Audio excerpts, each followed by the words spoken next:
Kaakati amawulire ag'entiisa, amawulire ag'ensisi, amawulire ag'ewunyisa bannange nga gennyamiza. Essaawa yonna omwaka guno gwe nnyini Prime Minister Maidwanga Robina Nabbanja Musafiri ono agenda kusuulibwa ettale. Kaakati wuliriza, bagenda kulonda ani? Mwami Museveni agenda kulonda ani? Wuliriza, omunene ennyo okuva Emengo, okuva mu Bwakabaka bwa Buganda gwe tubadde tulowooza nti akolera Ssaabasajja, nti muntu wa Buganda, era ono agenda mu NRM. Njagala ojjukira amawulire gazze gakiraga nga bamusongamu olunwe, nga bamugamba nti omusajja ono akolera mwami Museveni ng'awakana. Kaakati nno tosumagira, kansooke nkwe shaka mu firimu yaffe Party Fair ya Bugingo ogenda kuwulira mukwano gwange ampuliriza nga tuvudde wa shaka ebigambo ebitiisa.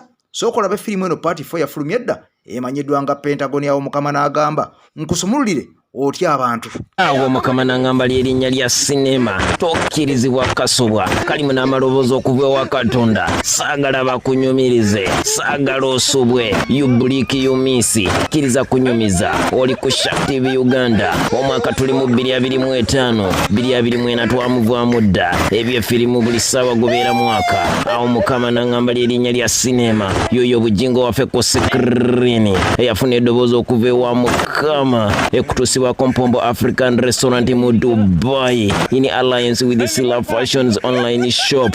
Batunda baya ne kanzu ko bei dondolo. Kuruno tuli Madina mu Saudi Arabia. Kati firimu ino tulabe motoka y'omusumba Bugingo yiye duka ku supidi wabula teyamanya nti jagenda wali adui. Laba bwagwa mu bayekera emondo yatabuka emotoka ne batandika ogisendirira amasase. Pasita yasoberwa anonya kyazako takiraba. Musajja wa Katonda gwe seke ya sauti wabula mu kaseera akazibu kano eddoboozi okuva mu ggulu lyakka. Bugingo nkulaba osobeddwa, kwata handi bureeki okwe mu sitiiringi naye teweenyeenya. Musumba yakolera omwoyo kye yamugamba wabula simanyi oba ku lubuto lwa Bugingo mu siteeringi ajjayo wabula teweerabira nti it is a cinema as in firimu. Lengera kye bakola emmotoka y'omusumba abali balina tuyi alina buli kika ky'emmundu AK-47 M16 alina ne zitanka rapigi wamu ne ballistic bomba zonna we ziri wabula oluvannyuma ennyo Musumba eddoboozi okuva mu kituli ky'essasi limugira. Bugingo kati kebeera munno olabe oba mwenna mukyali balamu oveewo. Bw'ate teyalinda ddoboozi kuggwayo kale yagenda okuza amaaso ng'ekigere kya Richard R.I.P. kiri ku Gear River yakiza ebbali n'agikumamu. Kati firimu etandise. Kale lengera Lexus V8 ya Bugingo alina akalwaliro kalengedde wali wabbali agezaako okukyama okufuna obujjanjabi mu kukyusa emipiira eddoboozi nerikka. Bugingo toli seefu, awo tewali bujjanjabi, emmotoka givuge mpaka e Mulago mu ddwaliro lya gavumenti weewali eddagala. Bw'atyo emmotoka n'agisuusa n'akwata ekigenda e Mulago. Yo Bugingo Rain Soldier omuvandime atatyatenja kwelengera wuyo emulowooza eno sigikomeza wano. Ampuliriza nkusaba n'obwombe firi eno sooka ogimpera ekigalo ompye osubscribinge ku mukutu gwaffe okole ne kukade teweerabira. Guno gwe mukutu gw'omuntu wa wansi ogw'enkyukakyuka ogwa EKTV. Tutambula ne Hajimiti omusomi w'edduwa kungwe alina ekizibu ekya buli kkala. Mukwano gwange ampuliriza mbeera nkugamba Hajimiti ye ka solution ejja okuyamba. Kaakati mukwano gwange ampuliriza nga bwe nakugamba bwe tuzze nga tukugamba nti bannayuganda bangi nnyo abali wano abambala essaati eya kyenvu aga Katonda mu ggulu abasinga tebawagira NRM. Njagala owulira ebigambo bino gwe kennyini nga bw'obyerabirako. Tebawagira NRM. Njagala nsooke nkulage abasajja bano n'abakazi abaajuza okukubagana n'okuttiŋŋana olwa ssente. Bano babasiba ekiwaani ne babalimbalimba nti babaleetedde ssente za NRM. Bonna ne bambala kyenvu, bonna ne bayimba ne bazina n'okuzina ne bakuŋŋaanya abakazi n'abaana wabula babasiba ekiwaani agakatonda mu ggulu baaviirayo. Naye njagala owulira ebigambo by'abantu bano abadde batugamba nti bawagira musajja. Kakati njagala okakase buli muntu yenna ali mu ssaati eya kyenvu abasinga 95 ku buli 100 bali olwakwekkusa, naye nga ekyamazima balaba ebigenda mu maaso ebinyigiriza bannayuganda lwakusirika, naye olw'okuba omusimbi guno gwe gubawabya ne bava ku mulamwa. Kaakati nsubuludde ntandise nga sinakutwala mu katambi kali kenkugambye akazibu ennyo.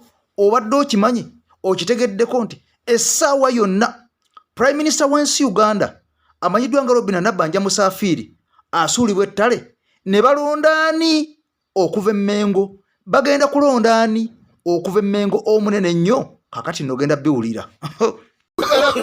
Omukolo gutandise bulungi wakati mu kwogera kw'abakulembeze ab'enjawulo nga buli omu awaana ekibiina nga bwe kigenda okusimba amakanda e Busabala. Okulaga Bobi Wine kitaliiwo.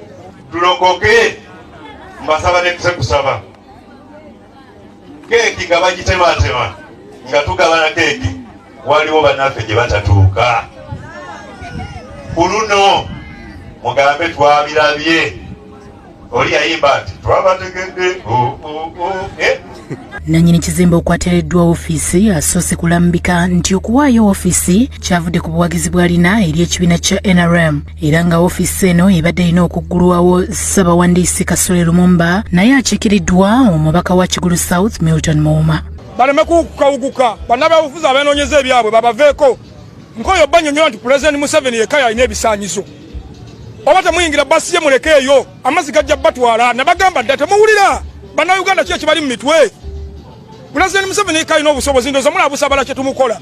Opposition nazigobyeyo. Muuma olukubye bano amabega obuzibu ne bujja era ne bujingo nannyini kizimbe wategeredde nti bbaasa Muuma gy'alese ebaddemu emitwalo 40 mu kifo ky'obukadde 10. Abavubuka b'e Busabala tetulina ke twafunye. Abe-NRM muli babbi. Nze kuvadde omwami wange namugaana okuwagira NRM. Nze ne wano abadde ankakabukasa okujja. Okujja. Mpuliriza ebigambo by'omusajja amanyiddwa nga Bujingo nga bikyagenda mu maaso. Wazuusewo ate amawulire amalala ag'entiisa gano nga geewuunyisa.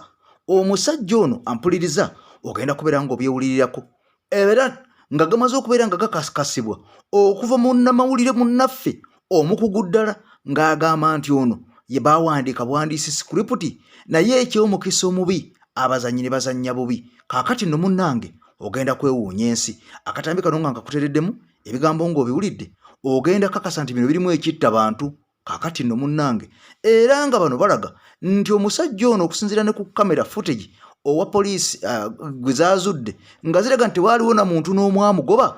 Bannange ebigambo byewuunyisa. Kaakati kankujje mu katambi kana mpuliriza nga bwe nkutwala mu katambi kali ke nkugambye omusajja essaawa yonna bagenda kumugonnomolako ogufu, bagenda kumugonnomolako obwa Prime Minister, wabula ng'ono tali yekka amannya gali abiri gonna ngenda gakuwa. Njagala ogawulire ojja kwewuunya ensi. Wali we yatumidde bano abayaaye be bagende bannyonnyolere. Mbu simanyi babadde bamukutte, mbu ate simanyi n'avaamu n'adduka. Tugenda biyingiramu. Footage wa kamera alaga nti Bujingo yabadde ayingira luguudo, tiyabadde ku main. Mu kuyingira oluguudo teriwo pikipiki eraga nti yabadde emugoberera. Yagisanze gwonna tewaliwo yadde kubanga yabadde ssaawa 3. Oluguudo lwabadde luli active bulungi. Terulina we lulaga nti bamusanze oba ono yavudde eno yamugoberedde kumala bbanga ki kubanga we yabadde ayingirira ku luguudo waliwo kamera. Bakibaze mu script yabwe nga bakibala. Ekyokubiri bwe yamaze okukola omuntu eya breakinze story ekinyusi kati we kiri ekireetedde okugamba nti bagende kuba babadde bakukinze story nti abamukubye mbubye Rwanda gye badde bafumbye era ali mu kuvuga story eno ye Gashumba. Kati okudikingawo deputy kimaliriza ekyo nakyo Gashumba y'omu kubasa ku breakinga story nti Bujingo akubiddwa nga Bujingo yennyini gwe bakubye tannabakweyogerako nti akubiddwa. Bujingo yennyini alina n'ekitongole kya TV ekiramba nga tekinnaba nakwogera yadde TV yadde radio yadde emikutu gye gyonna okuteekayo nti akubiddwa. Gashumba yasooka okumanya era yasooka okwogera ne story bagifulumiza ku mukutu ogubadde guli mu mbiranye naye.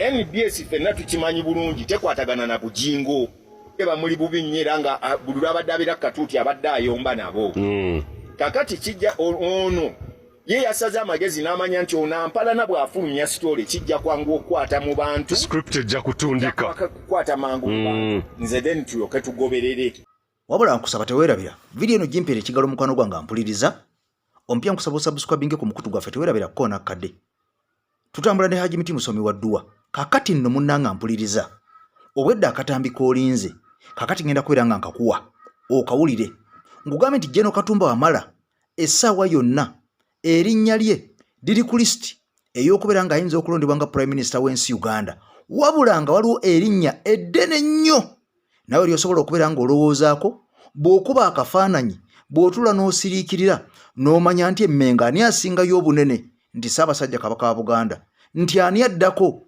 Emengo awo nti waliyo amannya nga kaakati nno essaawa yonna teweewuunya kubanga ku EKTV bwentyo bwe nakugamba nga President waffe amaze okubeera ng'agenda mu ggwanga erya America ne Canada naye nti bw'anaakoma waliwo olukwe olw'omusajja ono okubeera ng'akwatibwa either ku kisaawe Nairobi oba ku kisaawe ky'ennyonyi Entebbe naye mwabiraba era bwe yatuuka ku kisaawe ky'ennyonyi Entebbe omusajja yakwatibwa n'awambibwa mpaka mu maka ge kaakati nkugambye 224 bw'owulira erinnya lyonna erinnya nga ddene nnyo nga liva mu Bwakabaka bwa Buganda Emengo nga lirondeddwa nga Prime Minister w'ensi Uganda nga Robin Nabbanja Musafiri bamaze okubeera nga bamusuula teweewuunya kubanga nkugambye bukyali omwaka 2024 olwali ennaku z'omwezi 8 omwaka gutandika butandisi 2024 January ebigambo bino onoobijjukiranga nti omusajja yakugamba kakati njagala owulira akatambi kano katono nnyo wadde wakawuliddeko eggulo kamaleeyo ebigambo ebikalimu ogenda kubeera ng'obikakasa abagenda maaso n'okuba nti bakulembera eggwanga lino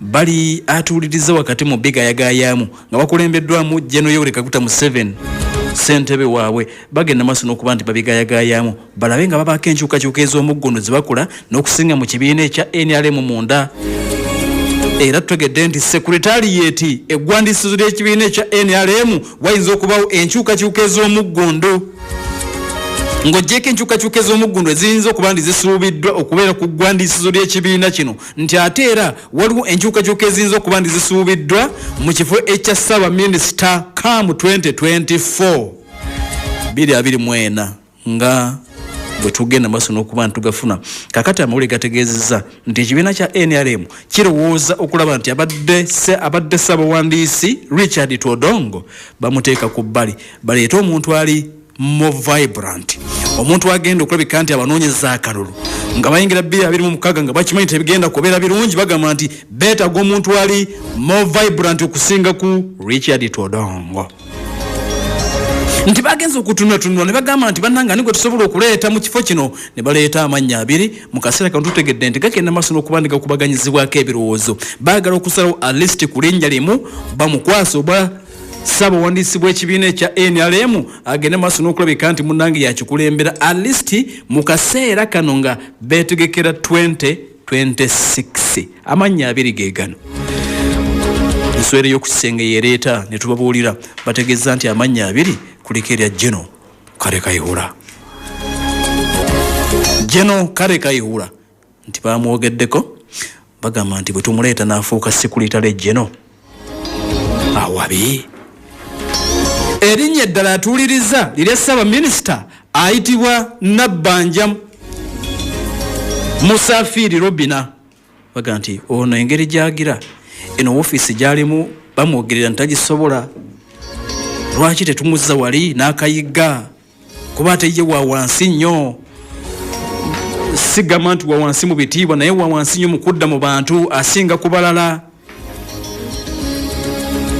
kati embeera nga bwegenda maaso n'okuba nti etamba tutegedde nti bali mu kuweeyinga babigattagatta bwe bagattako bwe bawuza bwe bakola ki baagala okulaba obanga ku Nabbanja baleeta Nabbanja oba Kayihura baleetako omu bamuteeke mu kifo ekya sekuritale Jeno embeera nga bwegenda maaso n'okuba nti etambula bagamba nti oba oliawo kuba n'ababiri katugende maaso n'okuba nti tulondako omu Robin Nabbanja Musafiri ye Ssaabaminisita mu kaseera kano ne Jeno Kare Kayihura atalina mulimu kyokka ebiriwo atuuliriza biraga nti Jeno Kare Kayihura goyinza okuyita a rehabilitated general mu kaseera kano baamuddaabiriza ne bamuzza engulu. Omwana ow'omukulembeze w'eggwanga lino era omuwabuzi we ye General Muhoozi Kainerugaba nti yayogera ne taata emirundi mingi gagamba nti General tumusonyiwe.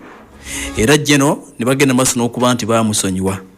General Kale Kayihura talina mulimu. Kyokka amalala agaliwo atuuliriza gagenda maaso n'okuba nti gategeeza nti ono byandibadde afuulibwa minisita General Kale Kayihura naye olw'okuba nti eggwanga lya America lyamuteekako natti benji tajja kusobola bikola nga minisita. Ye munnayuganda asinga okubaako ne natti bagamba nti ono yakyekula nkoko kyekula abaana bwe yadda ku booludda oluvuganya gavumenti n'atulugunya mu biseera we yabeerera IGP. Kakati nti bwe bamukwasa minisitule emu bweti okusinza kugaliwo bwe banaamukwasa minisitule emu bweti kitegeeza nti tajja kusobola kukola mirimu kubanga oyinza okwesanga nga oluusi ajja kuba yeetaaga okutambula kagenda ebweru w'eggwanga kumbe ono baamuteekako natti n'okufuluma eggwanga kiyinza okumubeerera ekizibu. Kakati bagamba nti abakulu bakirowoozaako oba bamukwate bamuzze ku sekuritalieti abeere sekuritale General Ssaabawandisi w'ekibiina kya NRM. Ekyo nakyatuuliriza nti kiri ku mmeeza tebannaba kisalawo ne bagenda maaso n'okuba nti bakirowoozaako bakikola oba nedda. NPR FM ekulira omuntu wa bulijjo yenza omukugu Lukungu Nuhuga ku kisenge enswera gegenza maaso n'okuba nti etulobedde okuva mu bisenge gye bateeseza. Abatunuulizi abalala abali mu kukiwa eyingamu nga bakulembeddwamu Kabwejjungira yennyini bagamba nti yadde nga kiri bwe kityo naye ate ono ayinza obutaba kandidate mulungi kubanga tabeerangako mu byabufuzi bya kukunga bantu so nga bajja kwetaaga omuntu ayina experience mu kkunga. Bagenda okulaba nga Robina Nabbanja Musafiri ate ng'ate ye mulungi mu kkunga. Kati bagamba nti Kayihura Nabbanja kati ate Kayihura bwe tumuwa buno obuntu agusobola bulungi. Sajja abadde mu bya poliisi n'amagye tabeeranga ku byafuzi biri direct yadde nga munnamateeka ayinza obutakola naye ate bwe tumuweeno mu kifo okumuteeka mu cabinet empya gye tunaalangirira ate ayinza obutasobola kubanga aliko natti tujja muwa bwambasada omutwale wantu aliko natti. Kakati naye ali awo afuukidde ekizibu bamunoonyeza akalimu tekalaba n'ekigambo okuba nti natti ze zireese obuzibu. Kati Nabbanja bagamba nti yo kumujja mu bwasaba minisita kyangu kubanga ekiriwo nti ku bwasaba minisita balowooza ku mannya abiri nga singa babeera bakutte Nabbanja ne bamujja ku bwasaba minisita ne bamuteeka ku bwassaabawandisi bw'ekibiina ekya NRM waliwo amannya abiri naye ogenda kukkiriza ngenda kubuulirako limu.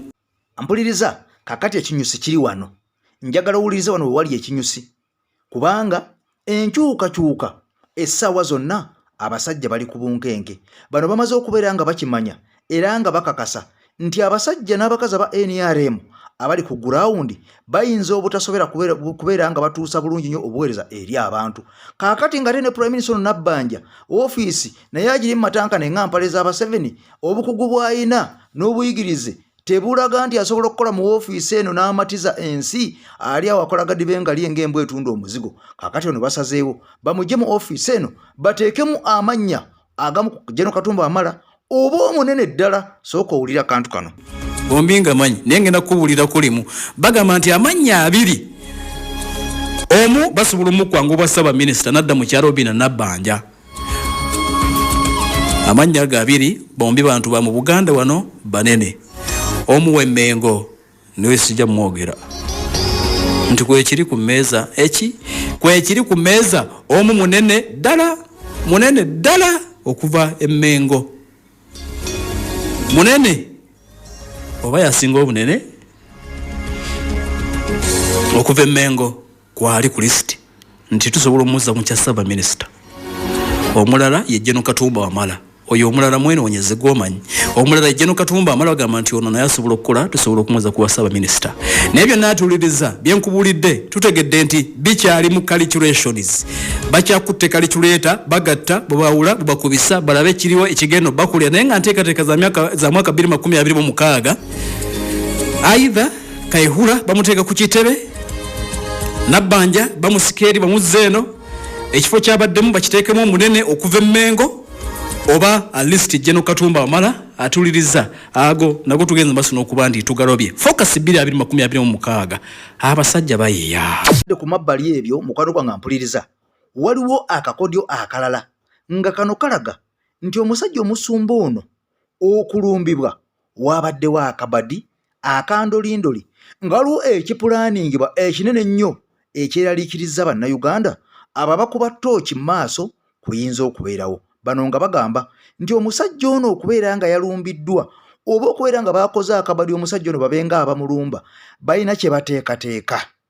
Abasajja balina kye bateekateeka naye nga kino baagala kibbulukire mu opposition nga kirimu n'okuyuwa omusaayi oba okubanga bannayuganda waliwo agenda okubeera nga atugumbulwa oba nga afuuka tageti. Bano bagamba nti olaba baalumba omusumba ne baagala okumutta kaakati nno obuyeekera bufuuse obuyeekera mu Uganda. Fena twakirabyeko nga Jeno Muhoozi Kainerugaba aga nti bano baalumbye omusumba Bugingo bandi baba ADF wabula ate ne tulaba Jeno Otafiire agamba nti tetusobola kubeera nga tusalawo mangu nnyago nti basajja ba ADF nga tetumaze kunoonyereza. Kaakati nno waliwo akubye ttooki mu nsonga eno aga nti abantu bano okwerumaaluma bati bandibanga balina kye bapanga oba oliawo okukituusa ku bantu abavuganya gavumenti. Sooka obirabe. Bannayuganda mwegendereze, bano abasajja bali mu kakodyo, bano abasajja bali mu kututegeka. Nalabye tweeti ya Muhoozi ng'alinga akulisa Bugingo okuttibwa ng'era agamba nti oba babadde ba ADF mu ngeri y'okugereesa naye nga Muhoozi akimanyi bulungi nti bo be ba ADF. Segedde toyina bw'oŋŋambira nti Muhoozi takimanyi nti bo be ba ADF nga baakwata Jamiru mukulu gwe bagamba akulira ADF awoleza mu kkooti ya bulijjo, ne bakwata Olivia Lutaaya awagira obuwagizi Kyagulanyi ayambadde enkofiira ya red awoleza mu kkooti y'amagye. Kati mwagala gezaako tugamba nti nno Olivia Lutaaya threat nnyo okusinga aba ADF. Kye mwagala ogezaako tugamba mulinga abatutegeka kubanga nawulidde nti n'okutemaatema abantu kwazzeemu. Mwagala kulaga nti ensi erimu obuyeekera busensera. Olaba babadde baagala nakutta Bugingo, kati we munaayagala okututtamu omuntu oba we munaatuttamu omuntu mubeere n'ekyokwekwasa nti eggwanga libadde bwe lityo lirimu obuvuyo. Nawulidde nti Mubaraka Munyagwa n'omukuumi we naye bamusse, kati Pastor Bugingo abawagira. Olaba baali bagalagezaako kutta atuwagira Bugingo. Ye statement ze mwagala okugezaako okukola ki okutulaga naye tulaba fe politikisi wammwe twamutegeera aliddate nnyo ne bojja n'oseka busesi n'obuukabuuka tugamba lwaki abookabuuka. Tubamanyi muyina ebintu bye mubala, mwagala kutta muntu munene nnyo muffe atabawagira. Segedde muyiyiza engeri gye mumuttamu ekyababuze, kati mwagala tutegeka mutandika okwefuula nti mugenda wuliranga mu wiiki 2 mwezi gumu waliwo be basse ensi ebeere ku bunkenke bweti. Mugenda okututtamu omuntu waffe nga muyina we mwekwasiza. Mwagala kutta mukulembeze waffe oba mbuuza bubuuza neebuuzaamu bwebuuza.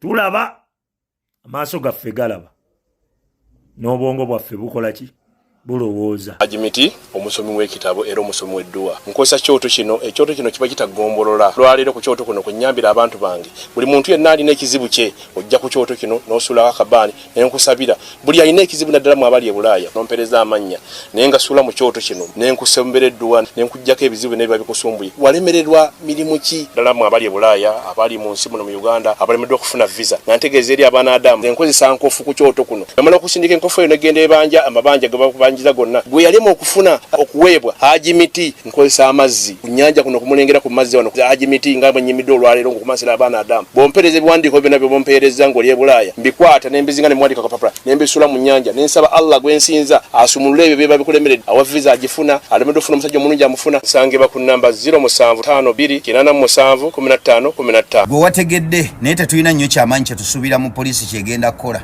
wabula buvunaanyizibwa bwaffe okwongera obbakunamiza ddala abantu babategere kuba poliisi erina byejja okumanya byemanyi byetajja kujja kugamba bantu wabula ate nga bano eimu yaabwe baadde baagala bakwate bazuka eno bagikube ku NUP abantu bakyawe NUP bagirowooze senti NUP yabadde mabegawo obulumbaganyi buno olwo efuuka enjiri etambula katuuti ekanani babadde baagala kunombagana nga era bo babalabye mu kuziika naye kati ffe tulina okukwata bazuka yaabwe tugibaddize abantu bategeere abantu bwe twabagambye nti eno yabadde sitanti abasinga bagambye sitanti erimu omuntu okufa maama gwekyo kyogero olw'ensonga olimu ak'obuntu naye abasajja bano omulugube gwe balina ku bukulembeze n'obu omulugube gwe balina ku ssente buli kimu basobola okukikola nga balina kye baagala okwachivinga.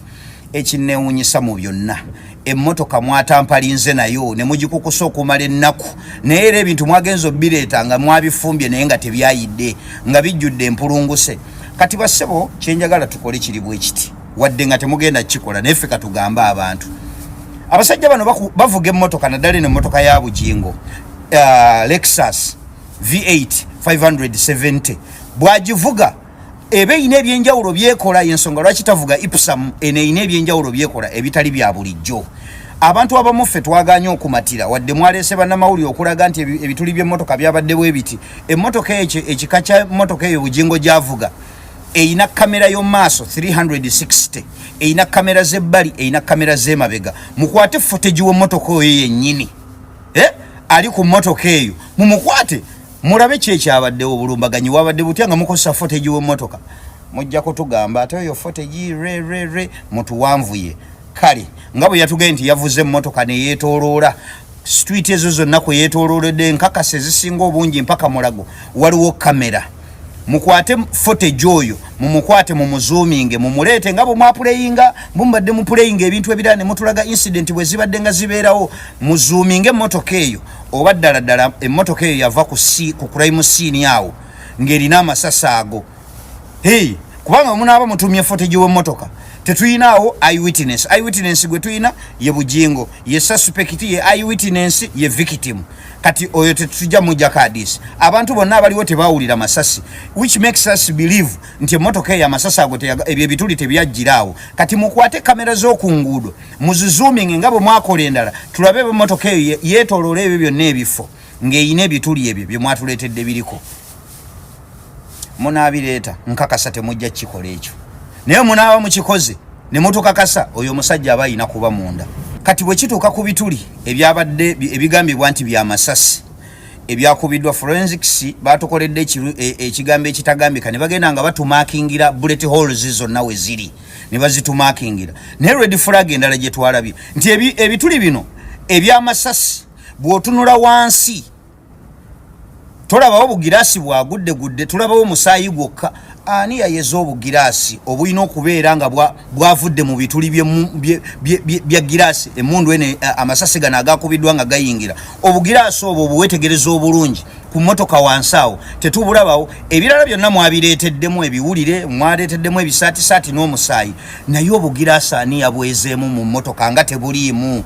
Ddala bino ebituli byabadde bya masasi baagakubira wali obugiraasi obwo obutonnyatonya obwo nga bamaze okkuba bannaye mmwe mubulaba mwe buli omu oba nze ndaba obubi.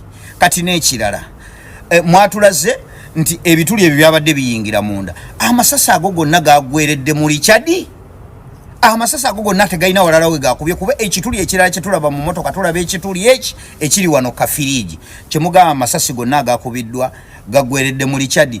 Ate jjukira bujinga ina statement endala ze yakoze omanyi okuva lwe mwavuddeyo ne mwogera bino tugenda kukozesa bigambo byammwe n'agamba nti ebyasa ebimu byamukomba ku mugongo wano mu mugongo bankuba amasasi abiri ne gakolawo ekkubo abasawo bagambe eza gayitawo abiri oba gayitawo asatu mu mugongo gwange wano ku mukono ogwa kkono kuba bagakubanga bava ku mukono gwa kkono byamukomba ku mugongo ng'akutamye.